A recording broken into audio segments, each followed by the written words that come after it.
Oi, pessoal, tudo bem? Aqui quem fala é o professor Isaac. Vamos continuar o nosso assunto aí sobre flambagem em colunas.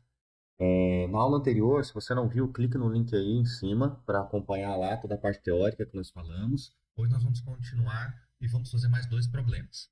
Tá aí o primeiro problema, né? O problema 3, o exercício 1 e 2 nós fizemos na aula anterior. A letra A carga crítica para a coluna quadrada. Então, ele quer calcular, em função das equações, da equação de Euler que nós vimos, a carga crítica para essa coluna, com o carregamento centrado, tá bom? Isso é bem importante falar, porque esta equação nós estamos estudando aqui, ó, é o carregamento crítico, né? Que vai ser essa equação aqui, ó, π ao quadrado, vezes a rigidez, dividido pelo comprimento de flambagem ao quadrado, ela é válida para quando o nosso carregamento ele é centrado. As próximas aulas adiante, nós vamos ver para quando a gente tiver uma excentricidade. Aí essa equação aqui, ela não vai ser mais válida, vai ter um outro processo de cálculo que a gente vai ter que implementar, né, para poder fazer esse estudo de instabilidade em peças comprimidas. Tranquilo? Então, tá lá a primeira letra A, carga crítica para a coluna quadrada. Temos aí modo de elasticidade, 200 gigapascal. Então, possivelmente, esse material aqui pode ser um aço, tá bom? Pelo modo de elasticidade equivalente, mais ou menos aí. Nós temos as dimensões, né, da sua base, né? São 25 milímetros. Então, com isso, a gente consegue encontrar a inércia, não é isso? E o comprimento de flambagem aqui, ó, nós temos aqui, vendo aqui dois apoios que são articulados, né? Então vamos lembrar que o nosso comprimento da viga, ó, pessoal, do pilar, vai ser equivalente ao comprimento de flambagem, e onde ambos valerão 1 metro. Então, a princípio, para a letra A, a gente já tem todos os dados. Letra B, o raio da coluna redonda, para que ambas tenham a mesma carga crítica. Então, vai ser o seguinte o processo de cálculo, né? Então, como B depende de A, a gente vai calcular a carga crítica para a coluna que é quadrada, e depois a gente vai igualar, né, com a carga crítica para a coluna que vai ser circular. Né? Os dados da carga crítica a gente vai ter, na verdade, o valor da carga crítica a gente vai ter. Então, daqui a gente vai ter uma incógnita. Se eu quero encontrar o raio, né? Vamos pensar aqui, ó, aqui uma seção, quero encontrar esse raio, né? Que vai ser aí 2 vezes o diâmetro. O que eu vou ter como incógnita nesse processo? A inércia, pessoal. Eu vou ter a inércia, porque o raio vai estar embutido dentro do valor da inércia. O modo de elasticidade a gente vai ter, porque o material é o mesmo, o comprimento de flambagem a gente já vai ter, que vai ser o mesmo. Então vai sobrar a inércia, e da inércia a gente vai encontrar quem? A gente vai encontrar o raio. Perfeito? E a letra C? Expressar a área da seção transversal da coluna quadrada, né? Então, tenho lá a área da coluna quadrada, é como uma porcentagem da seção transversal da coluna redonda. Então, vou fazer uma razão, né, entre a área da coluna quadrada pela coluna redonda, não é? E depois que eu encontrar esse valor aqui, né, o que a gente faz? Divide por 100 lá e acha uma porcentagem. Perfeito? Tranquilo o processo. Agora vamos para o cálculo para a gente poder implementar tudo isso aí, né? Então, temos lá a coluna quadrada. A gente já tem os dados dela aqui, né? Como eu disse para você. Agora a gente precisa só calcular e substituir na equação de Euler. Um dado preliminar que a gente precisa calcular é a inércia, né? Porque ela não foi dada aqui já o valor. Então, o que que a gente vai fazer? Ó, vamos trabalhar sempre no sistema internacional. Então, vamos trabalhar em metros, né? Para as nossas dimensões. E vamos trabalhar em Newton para as forças. Tranquilo? Fazendo isso aqui bem certinho, fazendo as transformações de unidades, não tem erro. Olha só, aqui está em milímetro, então eu vou passar para metro. 25 milímetros é equivalente a 0,25 metros. Fazendo isso, é só substituir na equação da inércia, lá, BH ao cubo sobre 12. Feito isso, ó, como a base é igual à altura, né? Então aqui eu tenho a base B. Então isso aqui vai ficar BA, quarta potência, dividido por 12. Nada diferente do que a gente viu nos exercícios anteriores. Calculando, o que a gente vai encontrar de valor de inércia? Ó, 3,26 vezes 10 a menos 8 metros a quarta. Entenderam? Entrei com o valor em metro, ele tem que me retornar um valor em metro. Feito isso, é só substituir os dados na equação de Euler aqui da carga crítica. Π ao quadrado vezes o modo de elasticidade, né? Olha só, o modo de elasticidade 200 gigapascal é equivalente a 200 vezes 10 a nona pascal. Mais uma vez, lembrando que pascal é newton por metro quadrado, então nós estamos dentro do sistema internacional de medidas, né? Em unidades, vezes a inércia, que é o valor da inércia aqui que a gente acabou de encontrar, que também está em metro. Feito isso, divido pelo comprimento de flambagem, né? Que está aqui, 1 metro, 1 elevado ao quadrado. Então a gente encontra que a carga crítica para essa coluna quadrada, né? Para que ela não ultrapasse os limites de estabilidade, né? Vai ser de 64.350. Ou se você preferir, aí, ó, você pode colocar lá 64,35 quilonewtons. Perfeito? E agora o que a gente vai fazer? A gente vai pegar esse dado e igualar a equação de Euler, só que avaliando quem agora? Avaliando a coluna que tem a seção circular. E agora? A gente tem um raio da coluna redonda? Não tem um raio da coluna redonda, na verdade? Então, isso é o que eu quero encontrar. Por que eu estou te falando isso? Porque a gente precisa desse dado para calcular a inércia, não é? Mas como eu já te disse anteriormente, a inércia vai ser minha incógnita. E como que a gente calcula a inércia em figuras que são circulares, não é? Num círculo. I r a quarta dividido por 4. Tranquilo? Não se esqueçam disso. I r a quarta dividido por 4. Feito isso, quem que a gente já tem para essa coluna como dado de entrada?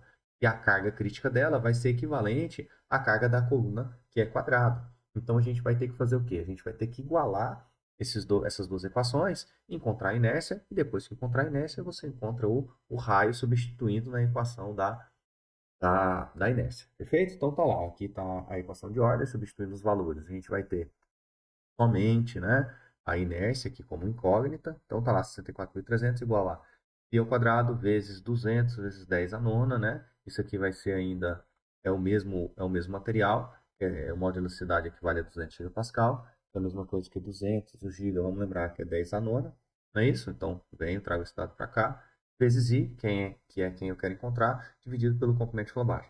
Quando você fizer esses cálculos, você vai achar este valor aqui, ó, para o valor da inércia. Tranquilo? Atenção aqui, ó. Por que que você acha esse cara em metro? Pelo seguinte fato, porque este dado aqui está em Newton, este dado aqui estará em Pascal, não é? E Pascal é a mesma coisa do que Newton por metro quadrado. Tranquilo? Então, esse dado aqui, ó, quando retornar para a gente, ele vai retornar em metro. Mais uma, né? Aqui, ó. Aqui vai ser quem? Ó, aqui vai ser o dado de entrada é metro, não é? É metro, só que ele está elevado ao quadrado. Então você vai ter lá metro quadrado. Então você vai ter uma situação assim, ó. Vamos brincar aqui rapidinho, ó. Eu tenho Newton, não é? Que é de quem? Da minha carga crítica. Pi é dimensional, não tem que colocar nada. É igual a Newton por metro quadrado, que é o Pascal, vezes quem? Vou mudar a cor aqui. Vezes a minha inércia, não é isso? Divididos. Ó, dividido por metro quadrado. O que você vai fazer aqui? Conservar a primeira, multiplicar pelo inverso da segunda. Então, você vai ficar com a seguinte situação. Newton igual a Newton por metro quadrado vezes 1 sobre metro quadrado vezes quem? Vezes a minha inércia. Vou trazer isso aqui para cima agora, esse cálculo. Bom? Trazendo aqui para cima, o que a gente vai ter? O que a gente pode fazer de cara? Corta Newton com Newton. Então, aqui sobra 1 igual a inércia divididos por metro. Olha só, metro ao quadrado vezes metro ao quadrado é metro à quarta. Portanto, quando você passa aqui multiplicando, você vai ter que a unidade da inércia vai ser metros à quarta. Tá vendo? Quando você tiver dúvida, você pode brincar algebricamente com as unidades e, no final das contas, você vai descobrir qual realmente é a unidade que você está trabalhando, beleza? Você pode fazer isso aí tranquilamente, com qualquer problema aí que você julgar necessário. Fazendo isso, só substitui os dados agora lá na equação da inércia e você vai achar o seu raio. Perfeito? Vai achar o seu raio. Ah, só que aqui tem uma situação. Você vai achar esse raio em metro, eu já transformei para milímetro direto. Tá bom? Então, você tem isso aí. Observação. O raio você vai encontrar em metro, só que neste caso eu já joguei para milímetro para ficar mais fácil. Tranquilo? Dito isso, o que a gente precisa fazer agora? A letra C, a relação de porcentagem de áreas, não é? Olha lá, ó, o que a gente acabou de encontrar? A gente acabou de encontrar quanto vale o raio, não é? Que é 14,3. Agora é só substituir na equação da área da circunferência, que é πr ao quadrado. Eu gosto muito de trabalhar com área de circunferência com diâmetro. Eu gosto sempre de colocar π d quadrado sobre 4, porque geralmente a gente trabalha com diâmetro, né? Mas observe, aqui foi com um raio. Então, isso aqui é a mesma coisa do que π vezes o raio ao quadrado. Atenção, isso aqui, tá bom? Isso aqui são maneiras diferentes de você calcular a área de uma circunferência.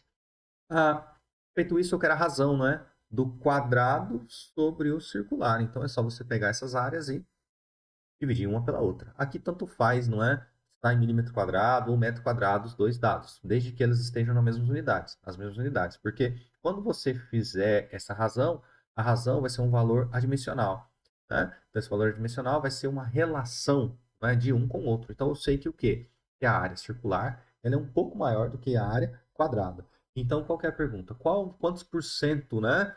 Em relação à área circular, tem a minha área quadrada. Então, 97,7 aproximadamente, né, por cento. Perfeito? Então, com isso, você responde a o que o problema está te solicitando. Próximo problema aqui, ó, número 4.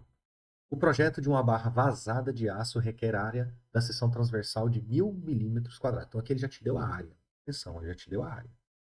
Área 1000 milímetros a quarta. Beleza? Uma seção de barra de aço requer uma área de seção transversal, barra vazada, eu sei que ela é vazada, ele falou formato, requer uma área, não falou formato, só falou que uma barra é vazada até agora, né? Ó, sabendo que o comprimento efetivo da barra é de 2 metros, então aqui ele já me fala que o comprimento da barra, né, efetivo de flambagem vai ser 2 metros. Determinar a carga crítica, olha lá, eu quero a carga crítica, ficou um R ali, né? Vamos melhorar isso aí.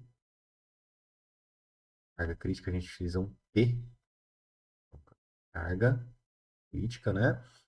É quando a razão, ó, eu quero a carga crítica quando a razão vai ser uma fração, né? Entre o diâmetro externo e o interno, a relação entre o externo e o interno for. Aí ele vem, ó. Letra A, 2 e letra B, 1,5. Entenderam o que a gente precisa fazer? Sim?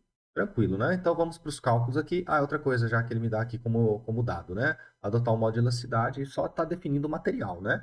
Ele só está me definindo o material aqui que vale 200 gigapascal. Então a gente pode suspeitar que esse material aqui é uma barra de aço, né? E novamente 200 giga, então vai ser 200 vezes 10 a nona pascal aí que a gente vai utilizar nas nossas contas. Beleza? Então vamos para o cálculo.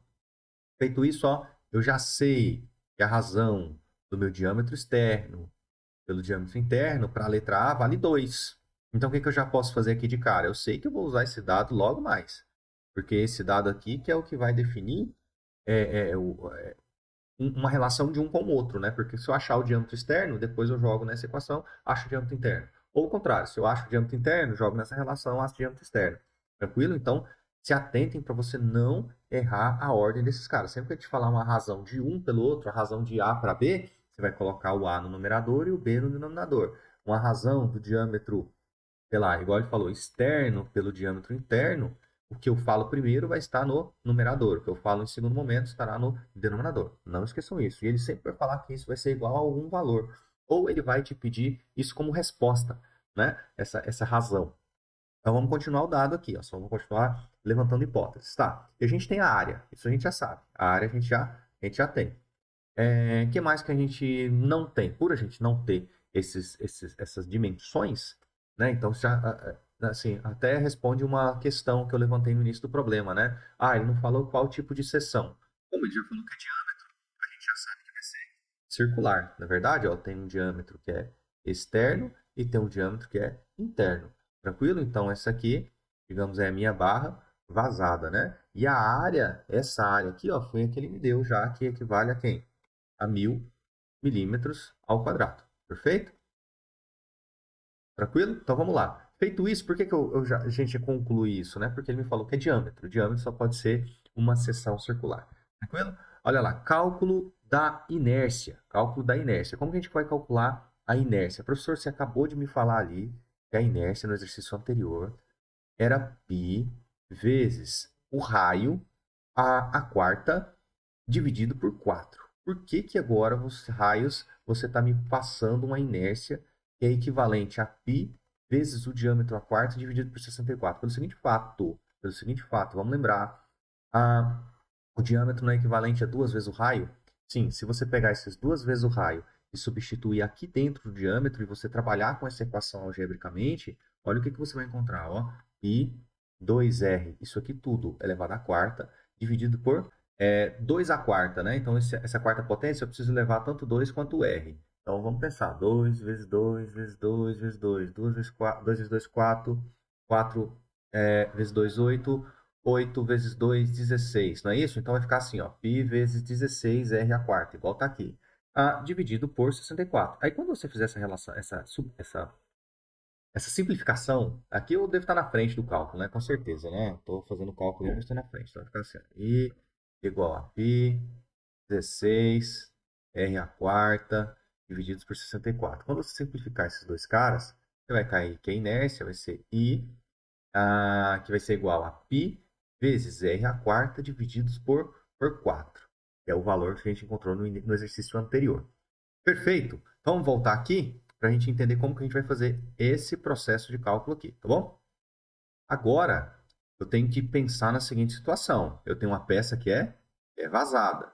Então, como que a gente faz o cálculo da inércia desse tipo de peça? Eu tenho que avaliar. Eu tenho uma área, ela é negativa. Essa área negativa, eu gosto de falar isso entre aspas, tá? Então, a área de um objeto vazado, eu considero ela como uma área negativa, tá bom? Uma área que não existe na minha peça. Então, quando a gente vai calcular a inércia dessas peças que são vazadas, ou que tem alguma parte que não é, sei lá, vou chutar, tem um retângulo aqui e eu tirei um pedaço desse retângulo, né? Aqui, ó. Então, tá vendo que eu tenho um trecho de área que também é negativa, né? Bem entre aspas. Então, quando a gente for calcular essas inércias, eu preciso descontar esse valor que não existe na peça, né? E esse descontar é justamente você calcular a inércia e subtrair da inércia total da peça. É isso que você precisa fazer. Então, como que vai ficar o cálculo da inércia da nossa peça aqui vazada? Vai ser da seguinte maneira, ó. Π, diâmetro a quarta sobre 64, lembrando que eu estou falando do diâmetro externo, não é isso? Ó? Do diâmetro externo, menos quem? Π vezes diâmetro interno a quarta, tá vendo? Agora eu estou tirando a da peça que está, que não existe, né? Que não existe na minha peça aqui, ó. Essa parte em vermelho aqui não existe na minha peça, entendeu? Então eu preciso tirar ela da conta, tá vendo? Então quando eu faço isso aqui, ó, eu posso trabalhar algebricamente aqui com a minha equação. O que eu tenho em comum nas duas parcelas, não é? Eu tenho π sobre 64. Então, π sobre 64 sai para fora e você fica ali dentro com a relação diâmetro externo a quarta menos diâmetro interno a quarta. O cálculo da área você vai fazer a mesma coisa, não é? Você vai pegar a área completa, depois você vai subtrair a área interna. Com isso você vai ficar só com a área aqui da peça vazada. Tranquilo? E engraçado que esse valor aqui, né, a gente já tem. Né? Esse A aqui a gente já tem. Ele é 1000 milímetros quadrados, que foi dado lá no início do problema. Então, você vai fazer o mesmo processo de cálculo aqui. Ó. Vai lá pegar π vezes diâmetro externo ao quadrado, dividido por 4, menos π vezes diâmetro interno ao quadrado e dividir por 4, que eu tenho em comum nas duas equações, π sobre 4. Você vai pegar esses dois caras e jogar para fora. O que vai sobrar dentro dos parênteses? Diâmetro externo ao quadrado menos diâmetro interno ao quadrado. Tranquilo? Fazendo isso, a gente consegue agora continuar o nosso processo de cálculo. Eu sei o quê? Que o diâmetro externo equivale a 2 vezes o diâmetro interno. Ó, vou retomar aquela relação lá que a gente fez no início dessa tela. E eu sei também que a minha área vale 1000 milímetros quadrados. Ó, transformando isso aqui para metro quadrado, o que eu vou ter? Ó? O milho vale 10 a menos 3, não é verdade? Então, 1000 vezes 10 a menos 3, você pode manter somente 10 a menos 3 metros ao quadrado. Só que tem que tomar cuidado com isso aqui, cara. Isso aqui, ó, tem que tomar muito cuidado, porque esse milho aqui, ó, ele é elevado ao quadrado. Pelo seguinte fato, vamos lembrar como que a gente faz esse tipo de transformação. Então, aqui eu tenho milímetro ao quadrado e quero transformar para metro ao quadrado. Mas tem que tomar muito cuidado. Esse mili, esse 10 a menos 3, ele também é elevado ao quadrado. Então, quando você fizer a transformação, não é simplesmente você pegar e multiplicar por 10 a menos 3. O que você vai ter que fazer? Ó? Então, o milímetro ao quadrado vai ser equivalente a quem? Ó? Esse ao quadrado vai se distribuir. Então, aqui vai ficar 10 a menos 6 vezes metro ao quadrado. Então, a multiplicação por 10 a menos 6. Então, por isso que fica ali, ó. O 1000 não é 10 ao cubo? Sim. 10 ao cubo vezes 10 a menos 6 metros a quarta. Quando a gente fizer essa conta, ó, é operação de potência com mesma base, né? Vou somar, vou manter a base e somar os expoentes. Então, 10, 3 menos 6 dá menos 3 metros quadrados. Então, é o valor equivalente que a gente mostrou inicialmente aqui.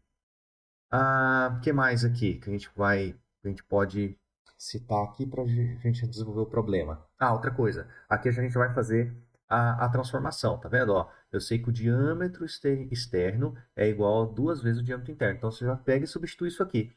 Por que que eu já faço isso já? Pelo seguinte fato, porque eu vou ficar com uma equação e uma incógnita e eu vou conseguir achar o valor. Tranquilo? Então agora você substitui os dados e acha o valor do diâmetro interno. Tá lá. Área, 10 a menos 3, π sobre 4, negócio π sobre 4, você abre parênteses, faz a substituição, isso ao quadrado, menos 2 vezes o diâmetro interno ao quadrado. Eleva tudo isso aqui ao quadrado, na verdade, ó, vai ficar 2 ao quadrado vezes diâmetro interno ao quadrado, menos diâmetro interno ao quadrado. 4 menos 1, na verdade, diâmetro interno ao quadrado vai ser 3 diâmetro interno ao quadrado. Fazendo isso, como vai proceder o cálculo? Ó, 4 está dividindo, passa multiplicando e depois você passa o π dividindo. Né? E por último, você pode passar o 3 dividindo. Depois extrai raiz quadrada de tudo. Então você vai encontrar um valor em metro. Tome muito cuidado, você vai encontrar um valor em metro e depois você vai transformar ele para milímetro. Encontrando o valor do diâmetro interno, é só você voltar na equação, na sua razão anterior, e encontrar o diâmetro externo, que vai ser 2 vezes o diâmetro interno. Tranquilo? Feito isso, você está aí livre para poder calcular a inércia da peça. Não é? Que eu não preciso da inércia, não vamos perder o foco original do problema. Para a gente calcular a nossa carga crítica inicial. Sim. Então, com a inércia, olha lá, só você substituir os dados que você acabou de encontrar. Está aqui 41,2 e 20,60. Atenção, os dados entraram em milímetro, então a minha resposta inicial sai em milímetro. Ok? Minha resposta inicial sai em milímetro. Feito isso, ó, você vai encontrar um valor lá de 132.592,38 milímetros a quarta, que é equivalente a 1,326 vezes 10 a menos 7. Professor, essa transformação que eu sempre me perco, faz aí pra gente rapidinho novamente, ó. Milímetro a quarta é a mesma coisa que 1.010 a menos 3 metros e tudo elevado a quarta, né? Então isso aqui vai ficar equivalente a 10 a menos 12 metros a quarta. Então se você pegar 10 a menos 12 e multiplicar por essa conta inteira aqui, você vai ter 1,326 vezes 10 a menos 7. Vezes 10 a... vezes 10 a menos 7 metros a quarta. Então, é a transformação de milímetros a quarta para metros a quarta, você simplesmente multiplica por 10 a menos 12. Ok? Metros a quarta. Feito isso, deixa eu só apagar ali. O que que a gente vai ter? O cálculo da carga crítica agora, não é verdade? Ó, adotar com as extremidades articuladas, que foi dado no início do problema. Então, com isso, ó, você substitui os dados finalmente, não é? E você vai achar a carga crítica para quando a razão for 2. E agora, professor, eu vou ter que fazer tudo isso que a gente acabou de discutir para quando a minha razão for 1,5. Sim, para quando a razão for 1,5. E sabe o que é mais legal de comparar depois, no final das contas? Compare a inércia entre um e outro, tá bom? E vocês vão ver o seguinte, porque então, a inércia entre as razões diferentes, né? Coloca um aqui, põe dois aqui. Porque o modo de elasticidade vai ser o mesmo, né? Então, compare a inércia, qual que vai ser a inércia maior, né? Se eu tenho uma razão maior ou uma razão menor, né? Então, depois você verifica a rigidez, que no final das contas vai ser quem vai definir se a minha carga crítica vai ser maior ou menor. Vamos lá e depois a gente volta. Gravei, ó, 65,4 kN para uma razão de 2. E para a razão de 1,5, vou fazer o mesmo processo de cálculo, tá? Não vou entrar tanto em detalhes, porque o processo é igual. Aqui é a mesma história, tá? Da inércia, diâmetro externo, diâmetro interno. A área vai ser a mesma, não se esqueçam, tá? A área, tanto para o primeiro cálculo, para a primeira razão, quanto para a segunda razão, vai ser a mesma, 1.000 milímetros ao quadrado. Fazendo isso, ó, mesmo processo anterior, tá bom? Mesmo processo lá anterior, você vai calcular quem? O diâmetro interno, que eu julgo que é mais fácil, né? Que você não vai trabalhar com nada em fração aqui. Com isso, você vai achar que o seu diâmetro interno, ele vale 31,92 milímetros. E o diâmetro externo, 47,87. Tá vendo que aumentou o tamanho da peça? Então, você vai ter uma peça que é maior em relação à anterior. Por quê? Porque eu vou precisar manter a área e a minha relação diminuiu. Entendeu? Então, a peça ela tem que aumentar. Olha que interessante. Se a peça aumenta, o que que vai aumentar possivelmente? Possivelmente, tá? Não quer dizer, você tem que verificar no cálculo. Possivelmente a minha inércia é maior. Vamos lembrar quanto que é a inércia anterior? A inércia anterior vale lá 1,326. 1,326, 10 a menos 7. Certo? Agora vamos para o cálculo 300 e alguma coisa vezes 10 a menos 7, né? Anterior. Então vamos para o cálculo da inércia do segundo, ó. Quando você substitui todos os dados que você encontrou, observe, ó, aqui entra com dado em milímetro, aqui entra com dado também em milímetros, né? Lá e aqui, então meu dado de inércia vai ser em milímetros a quarta. Olha a inércia que você vai encontrar. 2,068 vezes 10 a menos 7. Você vai encontrar uma inércia maior que a anterior. Então olha que interessante, a razão ela é menor para uma mesma área. Qual a consequência? Eu tenho que aumentar o tamanho da peça. Eu preciso de um diâmetro externo maior, para manter essa relação menor e a área igual. Se eu aumento, qual a resposta que eu tenho em relação à rigidez? Eu vou ter um material mais rígido. Eu vou ter um material mais rígido. Observe aqui, ó, o modo de elasticidade é o mesmo. E, 200 gigapascal para os dois. E o I da segunda relação é maior. Então, a rigidez da segunda relação vai ser maior do que a primeira relação. Perfeito? Isso vai me dar o quê? Já de cara, sem precisar calcular. Se eu sei que a rigidez desse cara aqui é maior, eu sei que a carga crítica para essa peça que me dá uma inércia maior vai ser também maior. Então eu tenho uma peça que eu vou ter, digamos, uma resistência, né, à instabilidade maior do que a rigidez que eu tenho menor. Tranquilo? Desde que, obviamente, né, seja o comprimento de flambagem seja o mesmo para os dois, né? Que neste caso aqui a gente sabe que é. Ó, fazendo isso aí, ó, deixa eu só apagar ali para ficar melhor para a gente enxergar. A gente pode fazer o cálculo da carga crítica, né? 60 alguma coisa, né? Que ele foi para 102,1. Você substitui o dado da inércia, que você encontra na inércia, os dados anteriores de modularidade e comprimento de flambagem, você vai achar o valor da carga. Certo? Assim, esse problema que foi muito legal porque ele envolve a teoria, né, de você entender a rigidez da peça, entender essas relações, o que que aumenta, o que que diminui, fique muito ligado nisso, porque isso é o que vai definir, assim, se você vai realmente compreender ou não o que o problema te propõe e o que significa, né, cada item dentro da equação. Eu acho que é isso que vai ficar para você como estudante aí, como estudante de exatas aí, entusiasta na área, tá? Eu acho que é isso que você tem que entender, olhar para uma equação e não pensar naquilo lá só com uma forma numérica, né? Pensar naquilo lá como, como itens que influenciam fisicamente um processo, tá bom? Muito obrigado. Vamos continuar ainda no assunto de flambagens. Até a próxima aula. Tchau.